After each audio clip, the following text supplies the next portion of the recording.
അഷ്ടമുടിക്കായലിൻ്റെ ഓളപ്പരപ്പുകളിലൂടെ ഒരു യാത്ര.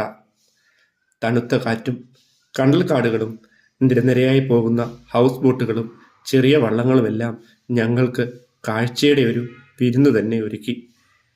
കായലിൻ്റെ ഒത്ത നടുക്കുള്ള ഒരു തുരുത്തിൽ എത്തിയപ്പോഴേക്കും വിശപ്പിൻ്റെ വിളി ഞങ്ങൾ കേട്ടു തുടങ്ങിയിരുന്നു. ഞങ്ങളുടെ വിശപ്പ് അറിഞ്ഞിട്ടാണോ എന്നറിയില്ല, നല്ല ചൂട് കപ്പയും മുളക് ചമ്മന്തിയും തെരളിയുമൊക്കെ ആയിട്ട് ചൂടോടെ ഒരു ചേട്ടൻ ഞങ്ങളെ അവിടെ കാത്തു നിന്നിരുന്നു. ചുറ്റും വെള്ളം. അതിൻ്റെ നടുവിൽ നിന്ന് ആ ചൂട് കപ്പയും ചമ്മന്തിയും തെരളിയുമൊക്കെ ആസ്വദിച്ച് കഴിക്കുമ്പോൾ കിട്ടുന്ന ഒരു ഫീലുണ്ടല്ലോ, അത് എത്ര പറഞ്ഞാലും മതിയാവില്ല, പറഞ്ഞറിയിക്കാനൊട്ട് പറ്റുകയുമില്ല. അത് അനുഭവിച്ച് അറിയണം. വീണ്ടും മൺട്രോ ഞങ്ങളെ വിളിക്കുന്നു, മാടി മാടി വിളിക്കുന്നു.